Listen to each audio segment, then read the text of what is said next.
안녕하세요. 현장 체험학습 전세버스 임차 용역 2인 이상 견적 제출 안내 공고문 작성 시간입니다.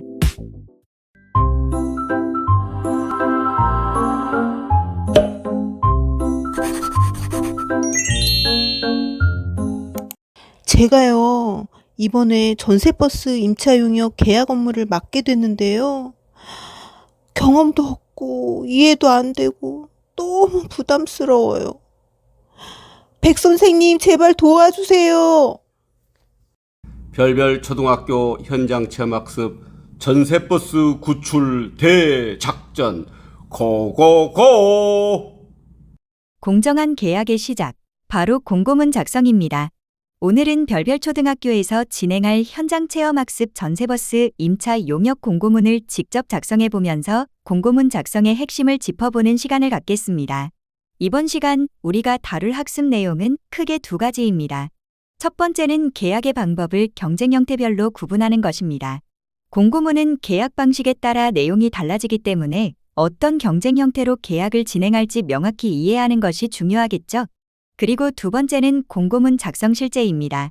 특히 중요한 두 가지 요소, 바로 공고기간과 참가 자격에 대해 집중적으로 알아볼 것입니다. 이 참가 자격은 다시 사업 자격 요건, 지역 제한, 그리고 중소기업자 간 경쟁 제품이라는 세부적인 내용을 포함하고 있습니다. 이 모든 요소를 정확히 반영해야만 공정하고 투명한 공고문이 완성됩니다. 자, 그럼 지금부터 별별 초등학교 전세버스 임차 용역 2인 이상 견적 제출 안내 공고문을 함께 작성해 보면서 공고문 작성의 핵심을 익혀볼까요? 먼저 경쟁 형태별로 구분되는 계약의 방법에 대해 알아볼까요?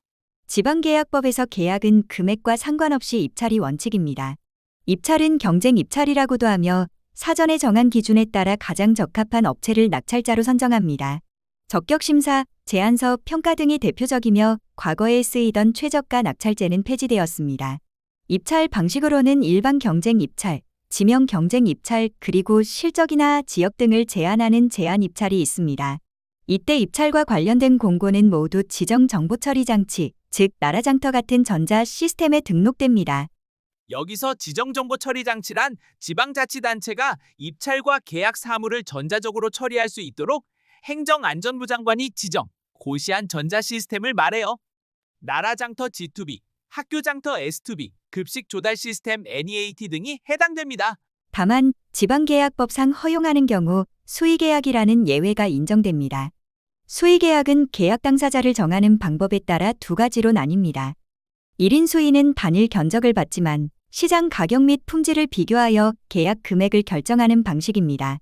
다음으로 2인 수의계약은 두 곳 이상의 업체에서 견적을 받아 경쟁을 통해 계약하는 방식입니다.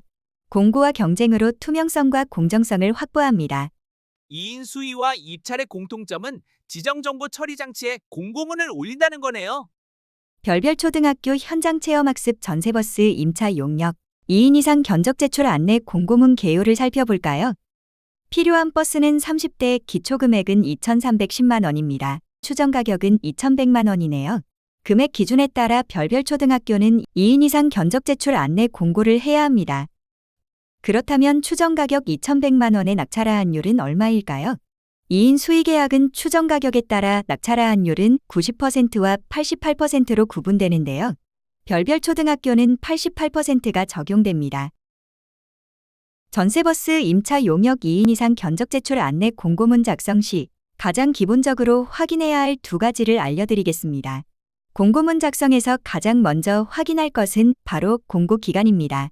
특히 2인 수의 견적 제출처럼 소규모 용역이라도 공고 기간은 반드시 지방자치단체 입찰 및 계약 집행기준 제5장, 수의계약 운영요령을 따라야 합니다.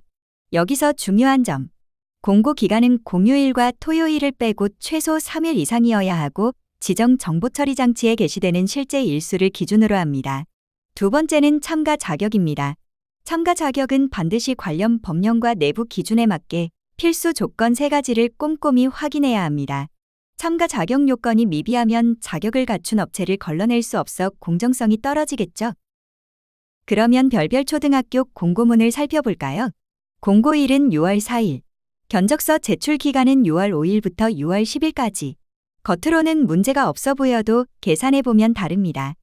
제가 팁을 드릴게요. 2인 수위 견적 제출 공고일은 제외. 공휴일과 토요일도 제외. 마지막 날은 만 24시간이 넘어야 하루로 인정. 별별 초등학교의 경우를 살펴보면 공고일인 6월 4일은 제외됩니다.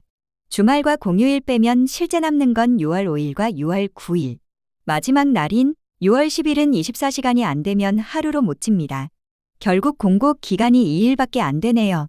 그래서 제출 마감일을 6월 11일로 연장해야 조건을 만족할 수 있습니다. 공고기간 3일 확보 완료. 잠깐! 견적서 제출 기간은 공고기간과 같을 수도 있지만 48시간 이상이면 충분합니다. 자, 공고기간에 대해서 조금만 더 살펴보겠습니다.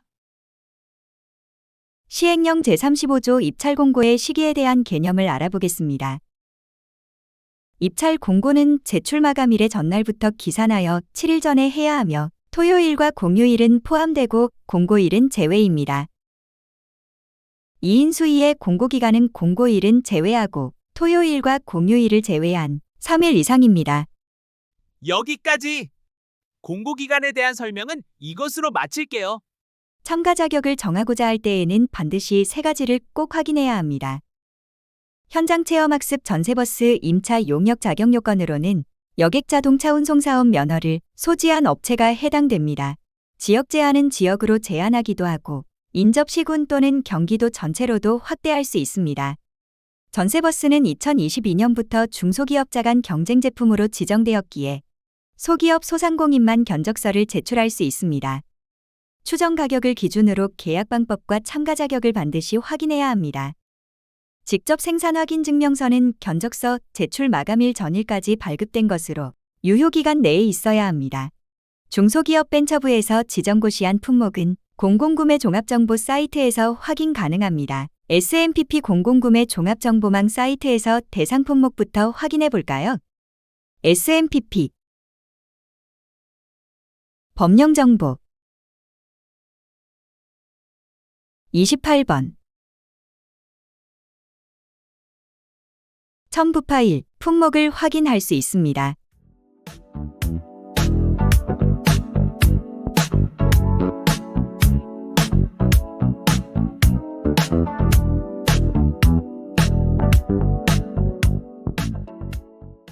다음으로는 공공기관 주요 서비스에서 중소기업 소상공인 직접 생산 확인서 등을 확인해 볼까요?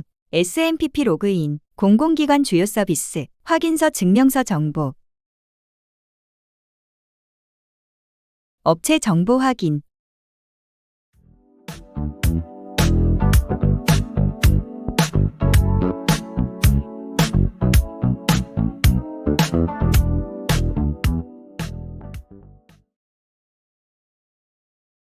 별별 초등학교 공고문 잘 작성되었겠지?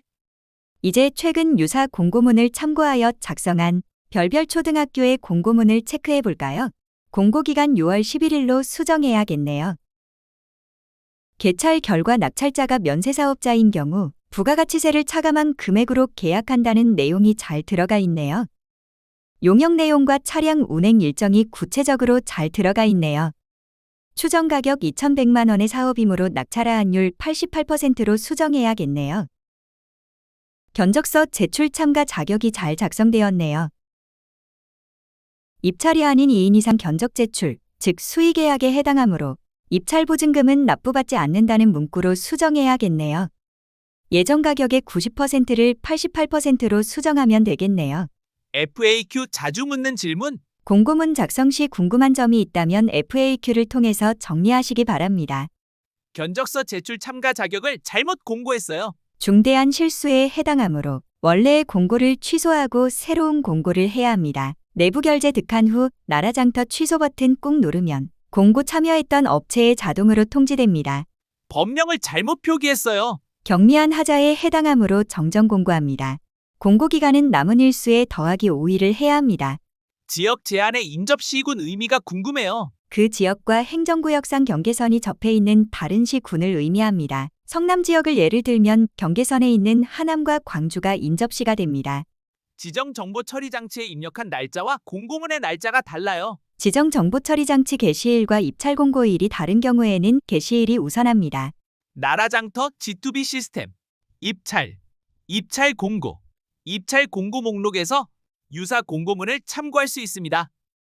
이상으로 전세버스 임차 용역 공고문 작성 시 헷갈리기 쉬운 항목으로 공고기간, 사업자격 요건, 지역 제한, 중소기업자 간 경쟁 제품, 유사 공고문을 참고할 수 있는 방법까지 설명을 마치겠습니다. 별별 초등학교 현장 체험학습 전세버스 구출 대작전 성공. 지금까지 현장 체험학습 전세버스 임차 용역 2인 이상 견적 제출, 안내 공고문 작성편, 교행백과 이규상이었습니다. 감사합니다.